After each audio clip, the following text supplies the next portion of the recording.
Hey friends, welcome to the next section in solids in mechanics of materials, and it's going to be called combined loading. Okay, we just finished up thin wall pressure vessels. This is in the same chapter. Now we're talking about combined loading. What in the world does that even mean? Okay, look over here. What we're going to be looking at is the state of stress. Okay, and when I say state of stress, here is a stress element. A little piece of material, a little microscopic piece of material. We said, okay, what's going on with that little piece of material, right? He's being stretched, he's being compressed, he's being ripped and torn, and right, he's got shear stress, he's got normal stress, and all kinds of little things going on that little piece of material, right? And we're going to be interested in what is going on that piece of material at a particular point on a part, and the stress, which could be sigma stress or tau stress. Here's our sigma stress over here. Here's our tau stress down there. Could be caused by lots of different things, right? Who causes normal stress? Who causes sigma stress? Well, if that little piece of material is on a pressure vessel, right? A thin wall pressure vessel, we just covered it with these equations, didn't we? Then that could be caused by hoop stress or longitudinal stress. What if I have a pressure tank and also at the same time somebody's stretching it, right? Just pulling on it. Well, then there's an additional stress from just P over A, from normal stress. Remember, I'm taking my thing here. Normal stress is pushing on it or pulling on it, right? Making it longer or shorter kind of stress, P over A stress. Or stress could be coming from, if there's a load on it, right, and it's causing it to deflect, right? The top of it's in tension, or compression. The bottom of it's in tension as it gets bent, right? And so that's called bending stress. We had our flexure formula, MC over I, to calculate sigma stress from beam bending. So sigma stress can come from a lot of different places, right? And guess what? They're all sigma stress. They're all the same thing, and they add together. Oh my goodness. Or shear stress. Same thing. Shear stress can be caused by what? V over A. Now V over A is average shear stress. We looked at VQ over IT, and since we're looking at a particular point in some material, VQ over IT, remember, is the stress at a particular point, where V over A is the average over the whole surface. So probably we're going to be using VQ over IT a lot. Transverse shear, as well as TC over J. What kind of shear is that? That's torsional shear, right? That's from twisting. So if I'm twisting something, I could be tearing it. And then I could be, as I bend it, maybe I'm bending and twisting at the same time. I got both of those things going on at the same time. They add together, or they subtract one from the other, and we're going to have to combine them, combined loads, and find out what is the state of stress at some point in the material. That's what we're doing, okay? It's going to get confusing, y'all, because all the problems so far have just had one kind of thing happen to them. They're getting stretched, they're getting compressed, they're getting bent. But now they're getting bent, stretched, compressed, under pressure. What in the world? So, hang on, it's going to be all right. I'm going to get you there. It's going to be all right.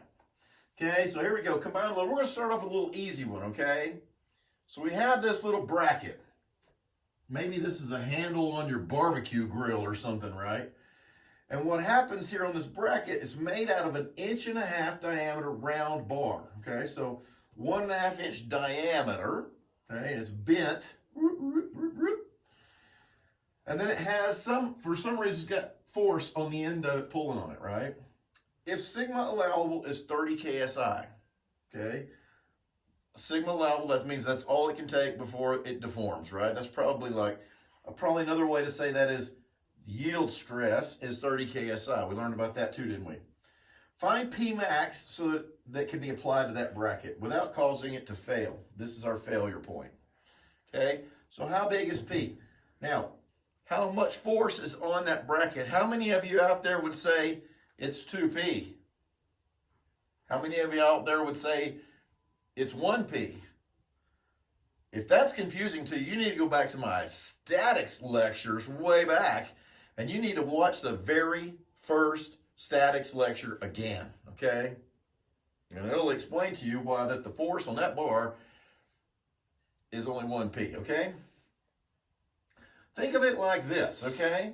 We want to come in here in the middle of this bar, and we want to look at what's going on right there in the middle of that bar, okay? There's two things going on in the middle of that bar.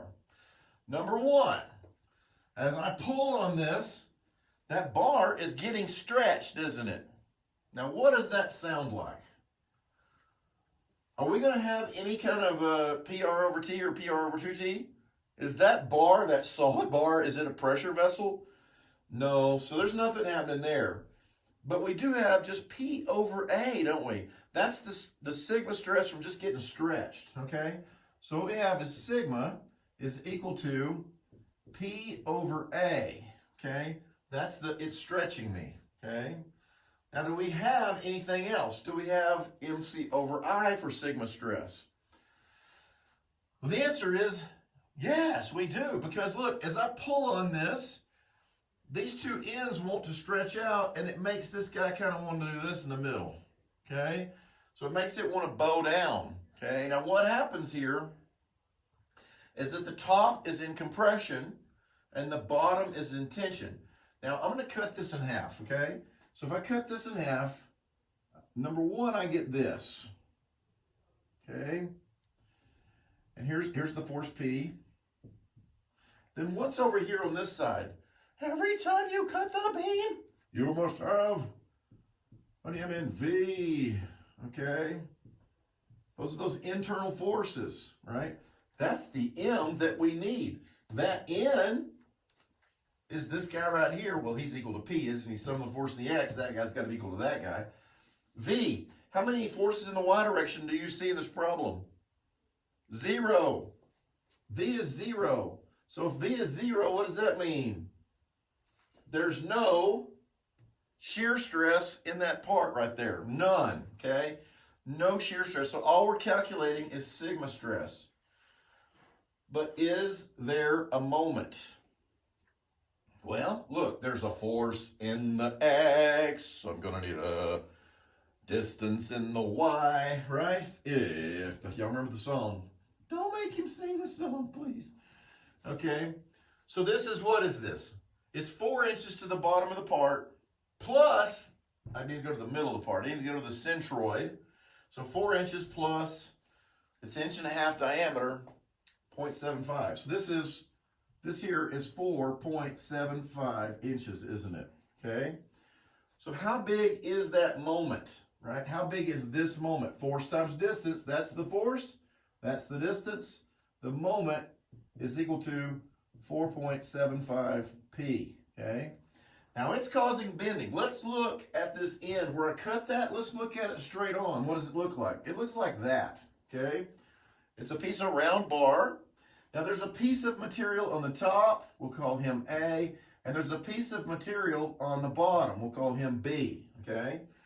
Now he's being bent, right, with MC over I. Here's the neutral axis, okay? And guess what? This is the distance C in my MC over I, right, for point B. And this is the distance C in the MC over I equation for my point A material, right? We're asked to find, though, what are we asked to find? The max, the biggest, okay? Now, P over A. Remember, tension, what does tension start with? A positive sign. That's right. Okay, tension starts with a positive sign. So as I'm pulling on this bracket, am I making it longer or shorter? Longer. Yes, that means it's a positive P over A because it's getting longer. Now, MC over I, right? One side of this beam is in compression, the other side is in tension. So down here, we're talking tension, and up here, we're talking compression. okay? So here's what I have. I have P over A stress, but I also have MC over I stress, okay? Now, if I'm talking about point A, the MC over I stress, he's in compression, that sign's going to be a negative, okay? But if I'm talking about point B, down on the bottom, the stress down there is going to be in tension, so it's going to be a positive. So which one of these conditions do you want to go with material A, or do you want to go with material B, right? On the top or on the bottom, to make the max, the worst case, the worst sigma stress? Well, we're going to have to go with one with the plus, right? Plus and a plus make the biggest number, right? A plus and a minus, not the biggest number, okay? So the max is occurring down here at point B on the very bottom of this part. It's down right there, right? On the bottom of that part. And here we go. Let's calculate what it is. So on this side we have what? 30 kips per inch squared. That's our sigma allowable, okay? Is equal to P over A. Guess what we're trying to find? We're trying to find P. And the cross-sectional area, what's the cross-sectional area there? That's just pi times r squared, right? So 0.75 squared, and that's inches squared, okay? So look, that's in kips over inches squared. P is in, what's it going to be? That's going to be in kips, okay? Plus, now I got MC over I. What's M? 4.75 inches, inches and, what is that unit in? Kips, right? Inch kips. Times C. What is C? C is the distance from the neutral axis to the outside of the part, which is just a radius in this case, right? And so C is going to be, dun, dun, dun, dun, 0.75 inches. So I got inches squared on the top divided by I. Uh-oh. What is I for a round part? Now don't get this confused with J. Do you remember J? J is pi over 2 c to the fourth. I is pi over 4 r to the fourth, okay?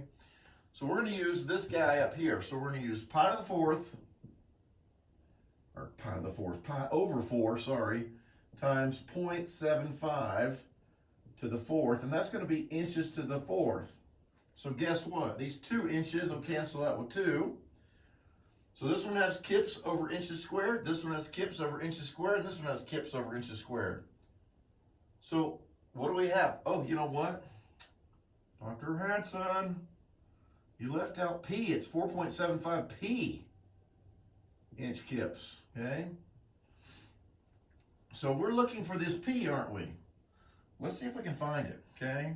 So 30 is equal to, calculator. Okay. Ooh, that calculator didn't come on. How about this calculator? On. Okay, so what do we have here? 1 divided by pi divided by 0.75 squared is equal to 0.566 P plus, okay, what do we got over there? 4.75 times 0.75 equals, divided by 4 equals, no. Divided by pi, 3.14159 equals, divided by 0.75 to the fourth equals times 4 equals 14.33. Okay, plus 0.566. That's 14.90. P equals 30. So P equals 30 divided by answer 2.01, 2.01 kips. Okay? So if P is bigger than 2.01 kips, then this sigma allowable will be exceeded. And so that is the biggest P that I can have on there. So here's our combined loading right there. We got more than one thing causing stress, okay? Now this is a pretty easy starter problem. In the next problem, we're going to ramp it up a little bit, so stick with me. Hope this helps. See you on the next video.